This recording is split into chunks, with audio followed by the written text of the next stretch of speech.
Hey guys, আসসালামু আলাইকুম। আজকে আমি আর আমার আম্মু দুজনে মিলে যাচ্ছি ঢাকাতে। তো ঢাকায় যাওয়ার জন্য আমাদের যাওয়া লাগবে প্রথমে কুষ্টিয়াতে, অ্যান্ড ফাইনালি আমরা চলে আসছি কুষ্টিয়া মজমপুর গেট। অ্যান্ড এইদিকে আম্মু নেমে যাচ্ছে বাস থেকে, অ্যান্ড আমিও নেমে যাচ্ছি। অ্যান্ড কুষ্টিয়াতে কেন, যেহেতু ঢাকায় যাব, তো কুষ্টিয়াতে কি, তো কুষ্টিয়া থেকে আমরা ট্রেনে করে যাব। তো ওর জন্যই আমাদের প্রথমে যেতে হবে এখন কুষ্টিয়া রেলওয়ে স্টেশন। তো এখন আমি আর আম্মু এখান থেকে 30 টাকা রিক্সা ভাড়া দিয়ে চলে যাচ্ছি Kushtia court station. And finally আমরা এখন কুষ্টিয়া কোর্ট স্টেশনে পৌঁছায় গেছি। অ্যান্ড দেখতেই পারছেন ভাই, কুষ্টিয়া কোর্ট স্টেশনে অনেক ক্রাউড আছে, এখানে অনেক মানুষ আছে আশেপাশে। সবাই এখন এই বেনাপোল এক্সপ্রেসের জন্য অপেক্ষা করছে, কারণ আজকে আমরা বেনাপোল এক্সপ্রেসে ঢাকায় যাব। অ্যান্ড অলরেডি ট্রেন চলে আসছে, অ্যান্ড অনেক ক্রাউড ছিল ভাই, অনেক ধাক্কাধাক্কি করে ওঠা লাগছে। যদিও আমাদের এই বগিটা অন্য বগির থেকে একটু ফাঁকা আছে, তবুও ভাই অনেক প্যারাদায়কভাবে ওঠা লাগছে। অ্যান্ড এই যে আমরা এখন কুষ্টিয়া ছেড়ে চলে যাচ্ছি। অ্যান্ড সব থেকে বেশি মজার বিষয় কি জানেন, এই যে জানালার এই ভিউটা, জানালার দিকে তাকালে যেন সিনেমার মতো এই ভিউগুলো আস্তে আস্তে চেঞ্জ হয়ে যাচ্ছে। কখন যে সময় কেটে যাচ্ছে, কখন যে কি হয়ে যাচ্ছে, অনেক মানে ভাই এই যে ভিউগুলো, এই যে মাঠ, এই আকাশ, এই সূর্য, এই প্রকৃতি, অনেক বেশি ভালো লাগছে। আবার দেখতে দেখতে আবার সন্ধ্যা হয়ে যাচ্ছে, মানে একটা অন্যরকম একটা ব্যাপার স্যাপার, যা দেখতে অনেক বেশি ভালো লাগছে। অ্যান্ড এদিকে দুই মা ছেলে আমরা বসে আছি। অ্যান্ড আম্মুকে বললাম একটা হাই দিতে, বাট সে দিল না, অনেক বলার পরেও দিল না। যেহেতু এখন রমাদান চলছে, যার জন্য আমি ইফতারির জন্য এখানে একটা কী বলে স্ট্রবেরি অ্যান্ড দুটা ডিম নিয়েছি। অ্যান্ড স্টেশন থেকে অনেক কিছু কেনা হয়েছে, কারণ ইফতারি করা লাগবে। অ্যান্ড রোজায় কিন্তু আমিও আছি, আবার আমার আম্মুও আছে, দুজনেই আমরা রোজা। অ্যান্ড আম্মু অনেকক্ষণ ধরে বসেছিল, যার জন্য তার পায়ে একটু ব্যথা শুরু হয়েছে। তো বললাম যে একটু হেঁটে আসো, এর জন্য আম্মু আবার একটু হাঁটাহাঁটি করতে চলে গেল। অ্যান্ড তখন হচ্ছে আমরা রাজবাড়ি স্টেশনে দাঁড়াইছিলাম। অ্যান্ড এইদিকে আবার একটা ট্রেন চলে আসছে, যেটা দেখতে ভালোই লাগে। যখন সাইড দিয়ে একটা ট্রেন ক্রসিংয়ে চলে যায়, অনেক ভালো লাগে দেখতে ভিউটা। তো আমিও একটু জানালার বাইরে থেকে ভিউটা দেখছিলাম। অ্যান্ড এইদিকে আবার দেখি যে ইফতারের সময় হয়ে যাচ্ছে, যার জন্য দেখি ট্রেনের সবাই ইফতারি রেডি করে সামনে বসে পড়ে। আর এটা আমার জন্য খুব একটা ইন্টারেস্টিং মুহূর্ত ছিল, কারণ ফর দ্য ফার্স্ট টাইম আমি ট্রেনের মধ্যে ইফতারি করবো, দ্যাটস ওয়াই আমি খুবই এক্সাইটেড ছিলাম। তো আমিও ইফতারি নিয়ে বসে পড়লাম। তো এখানে আমি খেজুর, কলা, পাউরুটি, স্ট্রবেরি, তারপরে কমলা, অনেক কিছুই নিয়ে বসছিলাম।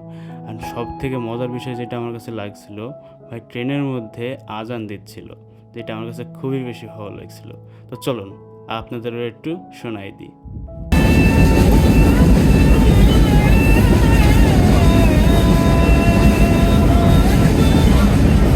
তারপরে আবার কি, খাওয়া দাওয়া শুরু করে ফেলি। অ্যান্ড সবার আগে খেজুর দিয়ে শুরু করছিলাম, তারপরে এখন পাউরুটি দিয়ে কলা খাচ্ছি। অ্যান্ড পাউরুটিটা ভালো লাগছিল, কারণ ভিতরে মাখন দেওয়া ছিল, যার জন্য আরও বেশি ভালো লাগছিলো খেতে। অ্যান্ড তারপরে হচ্ছে একটা কমলা নিয়ে নিই। অ্যান্ড এক হাত দিয়ে যেহেতু খাচ্ছিলাম, তো এর জন্য একটু প্রবলেম হচ্ছিল। তারপরে খাই হচ্ছে স্ট্রবেরি। স্ট্রবেরিটা ট্রেনের মধ্যে কিনেছিলাম। তো তো একটু টেস্ট করে দেখলাম স্ট্রবেরিটা কেমন, ছোট ছিল, একটু কাঁচা কাঁচা ছিল, যাই হোক কিন্তু ভালো ছিল, অতটাই না, কয়েকটা একটু কাঁচা ছিল, বাট বাকি সবগুলোই ঠিক ছিল। অ্যান্ড তারপরে আবার ট্রেনের মধ্যে থেকে যে ডিম নিয়েছিলাম, তো আবার ডিম সুলি। অ্যান্ড ডিম সুলার পরে আবার ডিমটাও খাই। তো এইদিকে আবার আম্মু আবার আমার ডিম সুলার আবার ভিডিও করে ফেলে একটা, তো এটা আবার আপনাদের দেখাচ্ছি। অ্যান্ড আরেকটা বিষয় কি, আমি এই প্রতিটা ময়লা, যে আমরা যেসব খাওয়া দাওয়া করছি, প্রতিটা ময়লা কিন্তু একটা পলিথিনে করে রেখে দিয়েছিলাম, পরবর্তীতে ফেলে দিয়েছিলাম। আমাদের সবথেকে বড় ভুল হচ্ছে আমরা ট্রেনের মধ্যে ময়লা ফেলি। এটা ভাই কখনোই করা যাবে না, কারণ ট্রেন হচ্ছে আমাদের দেশের সম্পদ, আমাদের সম্পদ। আর এই সম্পদকে রক্ষা করা, পরিষ্কার রাখা, সব কিছু আমাদের দায়িত্ব, বুঝলেন ভাই। এর জন্য এগুলোকে কখনো নোংরা করবেন না। আর যাই হোক, আমার হচ্ছে ডিম ছোলা হয়ে গেছে, তো এখন আমি এটা খাবো। তো পুরোটাই খেয়ে ফেলছিলাম। তো এটা জাস্ট এমনি মজা করার জন্য, আপনাদের দেখার জন্য এটা করছিলাম। তো তারপরে আমি একটা বেদানা নিয়ে নিই, অ্যান্ড তারপরে বেদানাটা ছড়াই নিই, অ্যান্ড হাতে নিয়ে তারপরে খেয়ে ফেলি। তো বেদানাটা অনেক ভালো ছিল, এটা আগে থেকে কিনছিলাম, আমার বাসার ওখান থেকে কিনেছিলাম, তো ভালো ছিল বেদানা। অ্যান্ড লাস্ট ফিনিশিং পানি। পানি খাওয়ার মাধ্যমে আমি আমার ইফতারিটা এখানে শেষ করে ফেলি। অ্যান্ড তারপরে একটা কফিওয়ালা যাচ্ছিল, চা বলে ফেলছি, মানে ট্রেনেরই, তো ওনার কাছে একটা কফি নিয়ে নিই। আরও একটা বিষয় যেটা হচ্ছে নামাজের বিষয়টা, যেহেতু আমরা এখন জার্নি করছি, ভ্রমণ করছি, যার কারণে নামাজটা পরবর্তীতে কাজা করে নেওয়া যায়। কারণ আমরা জানি বাসা থেকে 45 কিলোমিটার দূরে যদি যাই, মানে ইসলামিকভাবে যদি দেখেন, তাহলে সেই নামাজটা কাজা করে নেওয়া যেতে পারে। আর আমার বাসা থেকে তো ঢাকা 250 কিলোমিটার দূরে, দ্যাটস ওয়াই এটাই পরবর্তীতে কাজা করে নেওয়া যাবে। অনেকক্ষণ ধরে আমি সিটে বসেছিলাম, কারণ আম্মু অসুস্থ, আম্মুর জন্য ঢাকাতে যাওয়া, কখন কি লাগে না লাগে এর জন্য আমি উঠি নাই। তো আম্মু পরবর্তীতে ঘুমাই গেছিলো, অ্যান্ড আমি একটু ভিউ এনজয় করার জন্য সিট থেকে উঠে দরজার কাছে আসলাম। অ্যান্ড রাতের ভিউ ভাই অনেক বেশি ভালো লাগছিলো, অ্যান্ড ঠান্ডা ঠান্ডা বাতাস যখন গায়ে লাগছিল না, অনেক বেশি ভালো লাগছিলো।